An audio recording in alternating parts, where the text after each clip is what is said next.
Nous continuons notre saga entre politique et mafia. Cette fois-ci dans Netflix, on est du côté de House of Cards. 1 Samuel chapitre 14. Que va-t-il maintenant se passer avec Absalom ?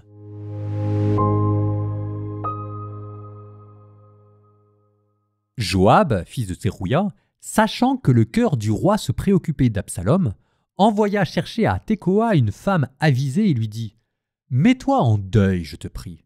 Revêt des habits de deuil, ne te parfume pas, comporte-toi comme une femme depuis longtemps en deuil d'un mort.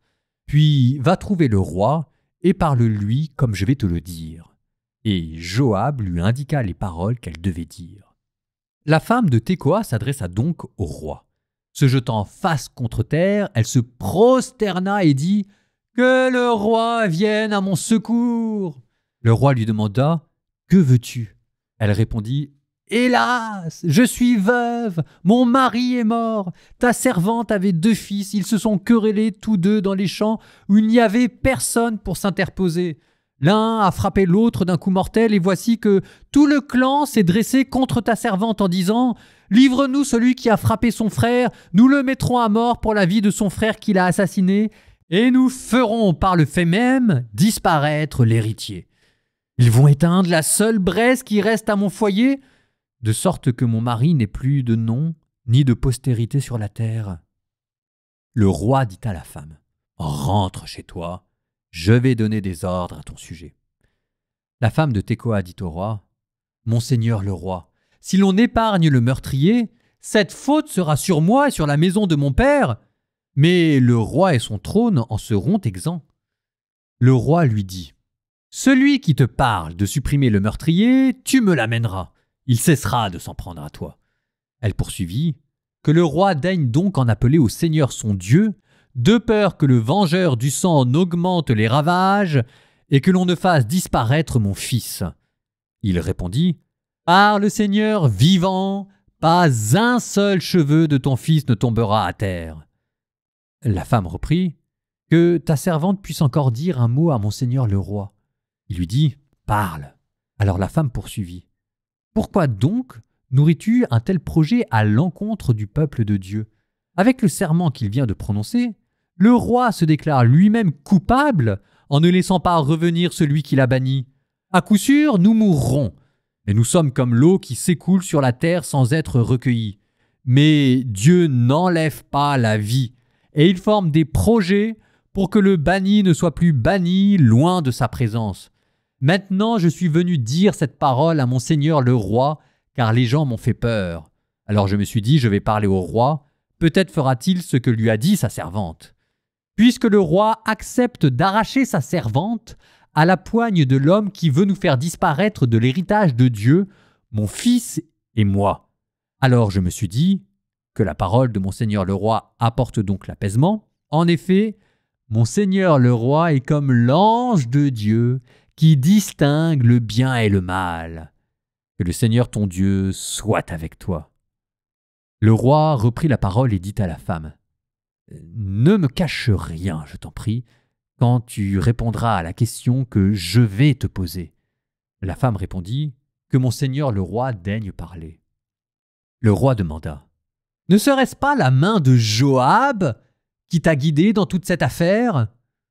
La femme reprit la parole et dit « Par ta vie, mon seigneur le roi, que nul ne s'écarte à droite ou à gauche de tout ce qu'a dit mon seigneur le roi. Oui, c'est bien ton serviteur Joab qui m'a donné l'ordre et qui a mis toutes ces paroles dans la bouche de ta servante. Il a fait cela afin de retourner la situation. Mais mon seigneur le roi est d'une sagesse pareille à celle de l'ange de Dieu. Il sait tout ce qui se passe dans le pays. » David alors dit à Joab « Soit, je fais comme il a été dit, va et ramène le jeune Absalom. » Joab, se jetant en face contre terre, se prosterna et bénit le roi. Puis il dit « Mon seigneur le roi, aujourd'hui ton serviteur a trouvé grâce à tes yeux, puisque le roi accomplit la parole de ton serviteur. » Joab se releva, partit pour Guéchour et ramena Absalom à Jérusalem. Le roi déclara « Qu'il retourne chez lui, mais qu'il ne paraisse pas en ma présence. » Absalom retourna donc chez lui, mais il ne parut pas en présence du roi. Il n'y avait pas dans tout Israël un homme aussi beau qu'Absalom, ni plus admiré que lui. De la plante des pieds au sommet de la tête, on ne trouvait en lui aucun défaut. Quand il se faisait raser la tête, à la fin de chaque année, sa chevelure devenant trop lourde, il devait la faire raser. Il pesait sa chevelure et son poids atteignait 200 cycles, selon la mesure royale. Il naquit à Absalom 3 fils et une fille nommée Tamar, qui devint une femme très belle.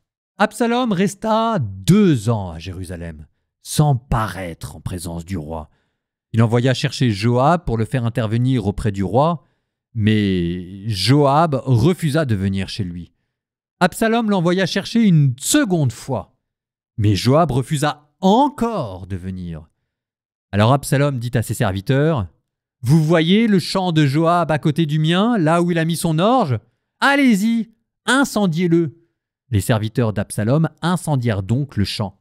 Alors Joab se décida à venir chez Absalom et lui demanda « Pourquoi tes serviteurs ont-ils incendié le champ qui m'appartient ?» Absalom répondit à Joab « Eh bien moi, je t'avais fait dire « Viens ici afin que je t'envoie, toi Joab, chez le roi et que tu lui dises de ma part. Pourquoi fallait-il que je revienne de Guéchour? Il vaudrait mieux pour moi que j'y sois encore. Maintenant je veux paraître en présence du roi. Et s'il y a en moi une faute, il pourra me mettre à mort. » Alors Joab se rendit auprès du roi et lui rapporta les paroles d'Absalom. Le roi fit appeler Absalom qui vint auprès de lui et qui se prosterna devant lui face contre terre.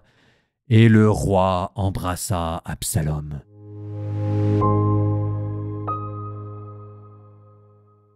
Mais pourquoi Joab fait-il revenir Absalom à la cour? Rien n'est gratuit chez cet homme.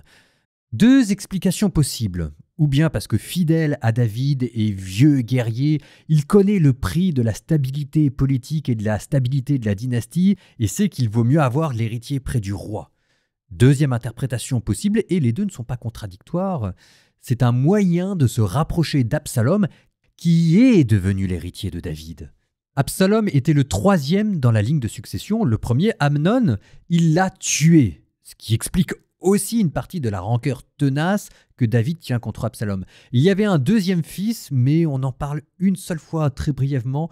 On suppose qu'il a dû mourir assez jeune. Et donc Absalom, qui était le 3e dans la ligne de succession, est devenu le 1er, et probablement aussi que Joab est en train de placer ses pions.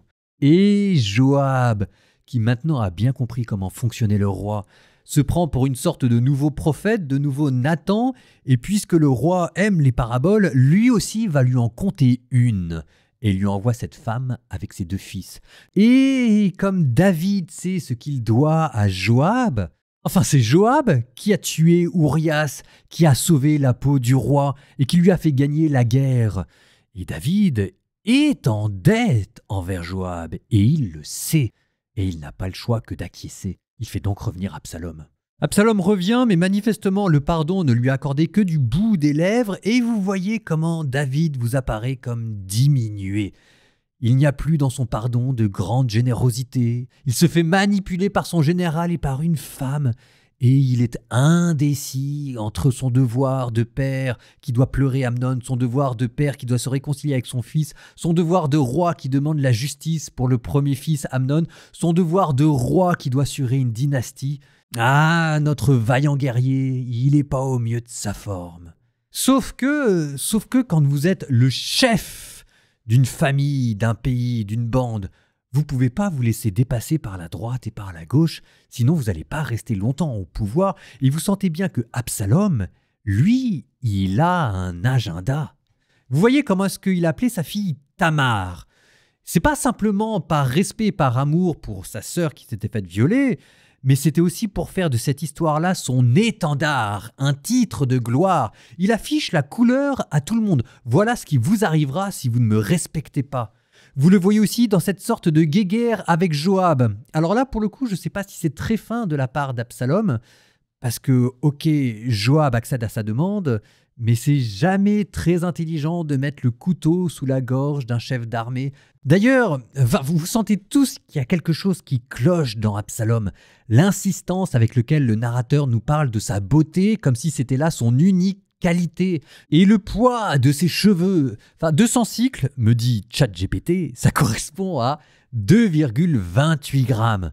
Qui, parmi vous, quand il va chez le coiffeur, ôte de sa chevelure 2,28 kg? Et d'abord, qui, parmi vous, pèse ses cheveux? Personne ne pèse ses cheveux. Ça en dit long sur l'orgueil et le narcissisme d'Absalom, qui vous est présenté ici comme une sorte d'anti-nazir. Le nazir, c'est celui qui s'interdit de raser sa chevelure parce qu'elle appartient à Dieu en signe de sa consécration. Absalom, c'est celui qui met son orgueil à se couper ses cheveux. Ce qui est curieux, enfin, on met son orgueil où on veut. Vous le sentez là, l'orage qui est en train d'arriver, le ciel qui est en train de devenir noir. Quand est-ce qu'il va éclater? Et au milieu de tout ça, vous avez David. David qui est manipulé par les uns, indécis en face des autres, dépassé. Oui, mais voilà, encore une fois, le péché l'a détruit. Vous savez, quand on lit l'histoire de David et de Bethsabée, nous au lycée, on se dit « Oh, c'est juste un chapitre, et puis magnifique confession et magnifique miséricorde. » Et on passe à autre chose. Dieu a pardonné à David, c'est vrai. Mais il a aussi dit qu'un désastre allait s'abattre sur sa maison. La seule chose, c'est que Dieu a promis qu'il allait le vivre avec lui. Mais ça n'enlèvera pas le désastre qui arrive. Nous terminons par une prière pour demander à Dieu la grâce d'une véritable réconciliation. Vous savez, par exemple, dans des couples, quand l'un trompe l'autre et que vous lui pardonnez, mais qu'au fond de votre cœur, après plusieurs années, vous continuez de garder une certaine forme d'amertume. Au nom du Père et du Fils et du Saint-Esprit. Amen. Seigneur Tout-Puissant, Dieu de justice et de miséricorde, tu connais nos combats, tu connais toutes nos épreuves, tu connais nos cœurs. Tu sais que c'est difficile de pardonner et qu'on ne peut pas s'empêcher de garder nos distances, même quand on a dit avec notre bouche les mots de réconciliation. Seigneur, nous te demandons, comme David avec Absalom, la grâce de pouvoir ouvrir notre cœur, de pouvoir tourner la page, de pouvoir dire « je te pardonne » sans rester méfiant et sans garder ce mur invisible entre nous et ceux qui nous ont fait du mal. Quand nous avons satisfait la justice et que nous sommes assurés de la personne en face de nous, apprends-nous la réconciliation au plus profond de notre cœur, toi qui as pardonné à tes bourreaux du haut du sommet de la croix. Donne-nous la force de ne pas simplement tolérer ceux qui sont proches et qui nous ont fait du mal mais qui ont demandé pardon, mais donne-nous la grâce de les aimer à nouveau.